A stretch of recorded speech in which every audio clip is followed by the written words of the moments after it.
August 15 విడుదలవుతున్న mister Bachchan movie censor పూర్తి చేసుకుని యూఏ సర్టిఫికెట్ తెచ్చుకుంది. బాలీవుడ్లో సూపర్ హిట్ అయిన రైడ్ సినిమాలో కొన్ని మార్పులు చేసి తెలుగు నెటివిటీకి తగ్గట్టుగా తీసుకొచ్చాడు హరీష్ శంకర్. మిస్టర్ బచ్చన్ మూవీని షార్ట్ స్టోరీలో చూద్దాం. 1980లో ఆదాయపు పన్ను శాఖలో పనిచేసిన సర్దార్ ఇందర్ సింగ్ జీవిత కథ ఆధారంగా రైడ్ మూవీ తెరకెక్కింది. ఓ డాన్ ఇంట్లో భారీ ఎత్తున నల్లధనం ఉన్నట్లుగా ఇన్కమ్ ట్యాక్స్ అధికారులకు సమాచారం అందుకుంది.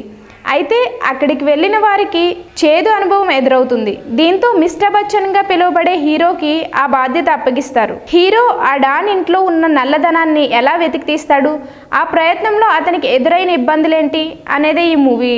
కథ కంటే ఎక్కువగా రవితేజ క్యారెక్టరైజేషన్ పైన ఎక్కువ ఫోకస్ పెట్టాడని హరిశంకర్ చెప్పారు. మిరపకాయ మూవీలో రవితేజను ఎనర్జెటిక్ రోల్లో చూపించిన హరీష్ మళ్ళీ అదే ప్రయత్నం చేశాడు. హీరోయిన్ భాగ్యశ్రీ బోర్సే గ్లామర్, ఆమె రొమాన్స్ చుట్టూనే ఎక్కువ భాగం సినిమా తిరుగుతుంది.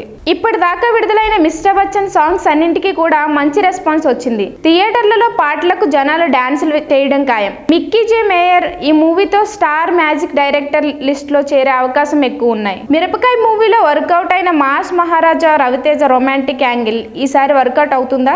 రవితేజ కోసం కాకపోయినా భాగ్యశ్రీ బోర్సే అందాల కోసం కుర్రాళ్ళు ఈ cinema first day first show టికెట్లు బుక్ చేసుకుంటారా? బీసీ సెంటర్లలో జనాలు ఈ మూవీని ఫుల్ గా ఎంజాయ్ చేస్తున్నారని సెన్సార్ టాక్.